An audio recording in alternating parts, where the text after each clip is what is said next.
Tell me this, who's the bigger threat to win the NFC? Is it the Packers or the Eagles?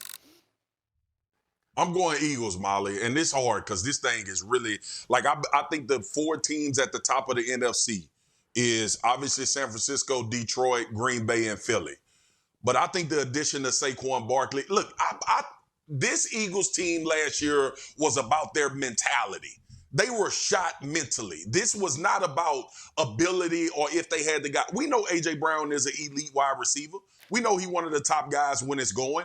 We know that Devontae Smith, the young wide receiver, is one of the best two complementary guys, could be a one on a lot of other organizations. You look at the addition of Saquon Barkley that they bring in, get back to what made Philly 2 years ago. And I think this team becomes the biggest threat because the talent is littered all over the field as well. I get the excitement of Jordan Love. I think Detroit is a team that's built to last. But the Philadelphia Eagles, to me, now there's one caveat.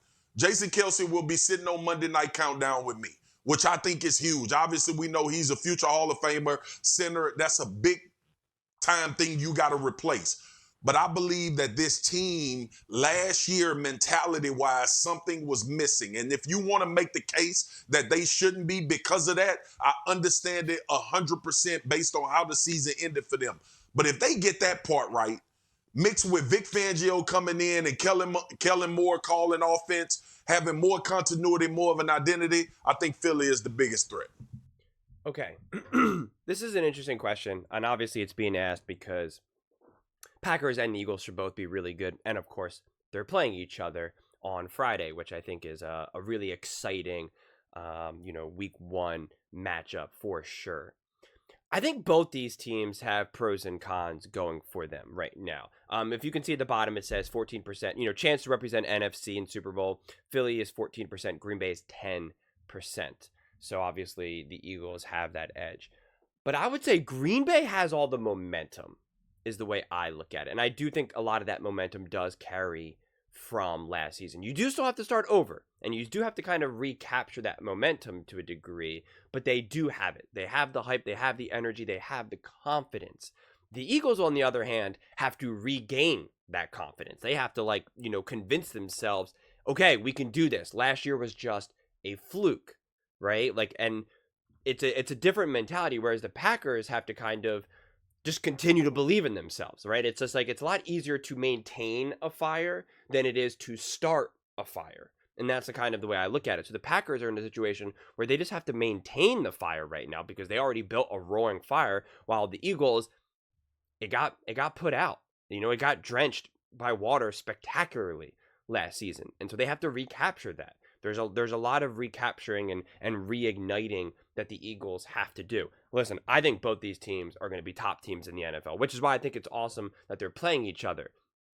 And I just think that it's going to be interesting because in theory, and I know Packers fans don't want to hear this, the Eagles should have a better roster, especially offensively, without a doubt, right? I just think there's just too many elite weapons that the Eagles have that could be difficult to overcome. But the big caveat is that I would say that a lot of people believe that Jordan Love is a better quarterback than Jalen Hurts. And especially if Jordan Love continues his upward trajectory and really proves that and proves to be a top 2, top 3 quarterback, which again, a lot of people, especially on ESPN, are saying he is, that could be the difference maker. That could be what separates the Eagles or the Packers from the Eagles. It would have been the difference maker against the 49ers. That game was very close. And Jordan Love did not play as good as he had in the past. And if he played better, and again, I'm not blaming Jordan Love for that loss necessarily, but if he just played better in that game, right? If he did, they win that game. The Packers clearly win that game. I think that game was more about the Packers losing than the 49ers winning. I've said that a lot, and 49ers fans hate when I say that, but that's the way I see it. If Jordan Love just plays a better, more cohesive game and can put the Packers on his back, not unlike Brock Purdy did end up doing in both that game and the Lions game, that ends up being the difference. It really is. So you can overcome another stacked roster. Patrick Mahomes beat the 49ers. Again, the 49ers have a better roster than the Chiefs. Yeah, Patrick Mahomes and that defense, of course, ended up being the major difference maker. So to me, and I've said this now a lot about the Packers, so much is dependent on Jordan Love. Who does Jordan Love become? If he proves this season that he is a top 3 quarterback in the NFL, outside of the Packers just being decimated by injuries, I just think who could bet against them? Seriously, who could bet against him? If he's a top 2, top 3 quarterback in the NFL, Jordan Love, who is going to beat the Packers? I'm just not seeing it because their team is great enough. They do have the pieces. They do have the offense and the defense. They have the play caller. They have the head coach who's the same person, right? Matt LaFleur. I mean, and it's just like there's just no weaknesses in that regard. I know there's some hesitation because it's believed that the Packers maybe don't have a super potent run game, which again I can understand. But if Jordan Love proves to be this top 2, top 3 quarterback, the run game will take care of itself because it's going to be all hands on deck on Jordan Love, right? And then that'll open up the run game, and it would be very easy to be able to establish the run game off of that. So, and Matt LaFleur will be able to use that to his advantage. I mean, think about that. Matt LaFleur was not able to do this yet with Jordan Love because they were figuring Jordan Love out, right? That last season was definitely a figuring things out.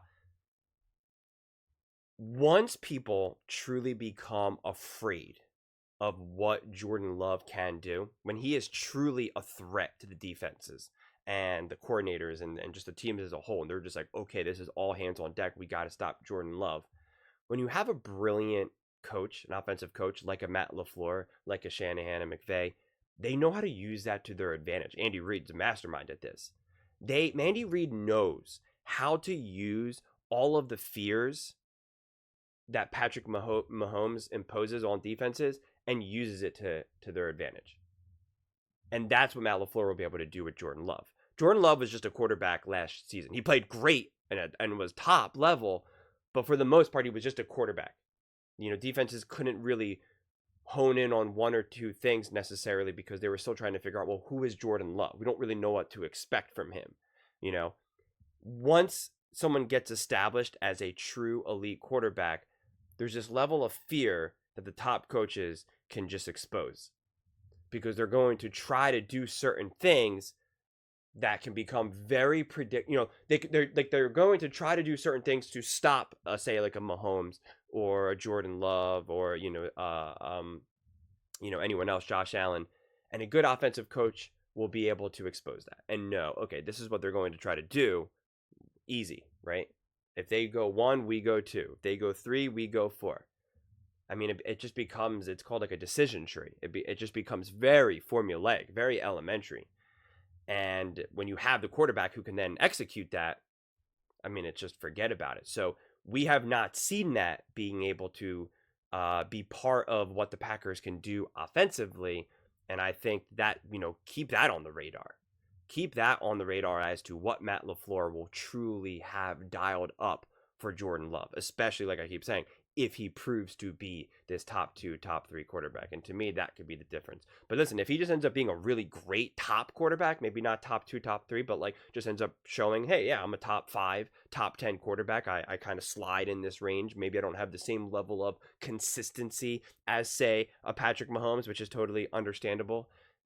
They're still going to be great, and they still absolutely can win, but you just don't know. It'll just be a little bit harder because who really steps up, right? What makes Patrick Mahomes, really makes these top quarterbacks truly elite, truly top level, is their ability to step up in the biggest moments. That is what we really see Patrick Mahomes do game after game after game, big moment after big moment after big moment. That we don't see the same level of consistency with the Josh Allen, with the Joe Burrow, with the Lamar Jackson. So again, the consistency, playing great consistently, typically means that you're going to be elite. And so to me is where does Jordan Love fall on that spectrum? And to me, that'll be where the Packers fall. Not like fall as in like negative fall, like where they will lie, right? Where along in terms of how much of a threat will they be. But those are just my thoughts. I would absolutely love to hear yours. What do you guys all think? Who do you think is a bigger threat to win the NFC? The Packers or the Eagles? And why or why not? Let me know in the comments below. I read every single comment. So whether you agree with me or disagree with me, either way, let's get in some discussions. Let's get in some fights. But ultimately, let's just have some fun. And please do consider subscribing. We are building an amazing community here, and I would absolutely love to see you part of it. I want to build something that we all genuinely feel connected to. Something that we're really excited to be part of. I think we're well on our way to doing it. And please don't forget to give this video a thumbs up, as it really does help with the visibility and the algorithm.